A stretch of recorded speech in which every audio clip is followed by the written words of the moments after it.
Bonsoir, Princesse Yadega. Une vidéo pour moi, s'il te plaît, j'aime tellement ton high level.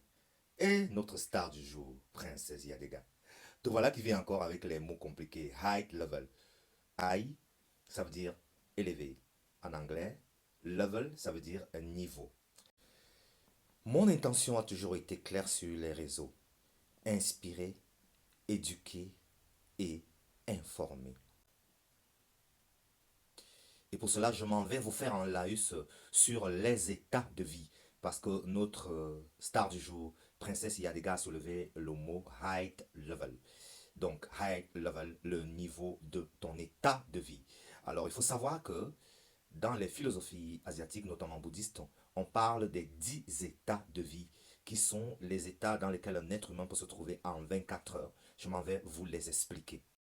L'état de souffrance, c'est un état de vie dans lequel un être humain est dans une souffrance atroce, un état dans lequel on veut soi-même se détruire et détruire son environnement. Ça peut par exemple être la souffrance qu'on cause un chagrin d'amour.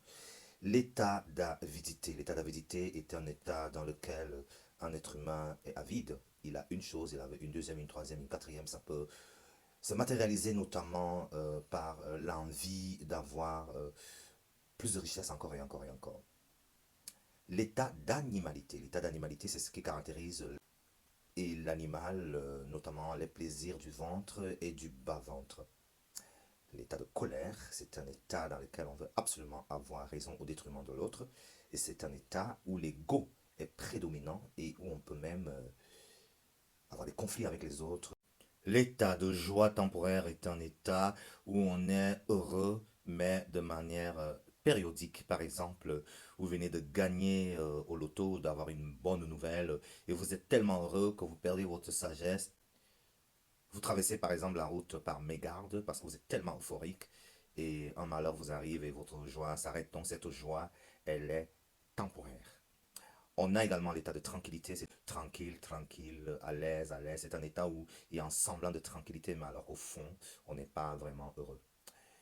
L'état d'étude, vous êtes en train d'apprendre des choses ou bien de réapprendre des choses pour ceux qui les savaient déjà. C'est un état d'étude. On n'est pas forcément obligé d'être à l'université pour être à l'état d'étude. L'état d'absorption est un état qu'on appelle également l'état d'inspiration où l'artiste est par exemple prédisposé à créer une chanson à partir de ou une souffrance ou d'un poème ou juste en observant la nature. Donc les artistes sont souvent dans un état d'inspiration qu'on appelle également l'état d'absorption. Mais attention à cet état parce que des fois les artistes peuvent tomber dans l'ego. Alors il y a l'état d'humanisme, c'est l'état où l'être humain, et d'ailleurs ça existe chez chaque être humain, l'envie de soutenir et d'aider son prochain. Ça, c'est l'état d'humanisme.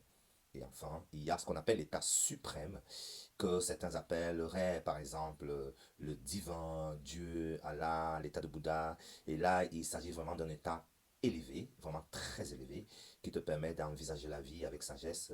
D'ailleurs, les chrétiens ne disent-ils pas qu'il y a un Dieu qui existe à chacun d'entre nous. Et l'état le plus élevé est caractérisé par la sagesse, par la force vitale et puis par une vision de soi-même qui englobe l'univers de manière généreuse et humaniste où tu sens que tu es ton prochain, le prochain, c'est toi. Si tu fais du mal à ton prochain, tu te fais du mal à toi-même. Et être capable d'être heureux du bonheur de l'autre sans le jalouser. Cet état se cultive. On a tous les voies inférieures qui sont les états très bas et les voies supérieures. Après, quand vous observez les uns et les autres, notamment ici sur les réseaux, vous pourriez observer l'état de vie dominant de la personne qui peut être caractérisé par exemple par, par un état où on crée plutôt de la souffrance au lieu de créer de la joie. Et on peut travailler ces états de vie et élever son état de vie pour pouvoir avoir un état de vie qui crée plutôt des valeurs pour soi-même et pour son environnement. Évidemment, ça demande beaucoup d'efforts spirituels, beaucoup d'entraînement, beaucoup de méditation, un travail de l'esprit. Mais de toute façon, on est gagnant quand on fait ce travail-là parce que tout nous revient. Ce qu'on fait dans notre environnement nous revient également. Merci beaucoup de m'avoir écouté.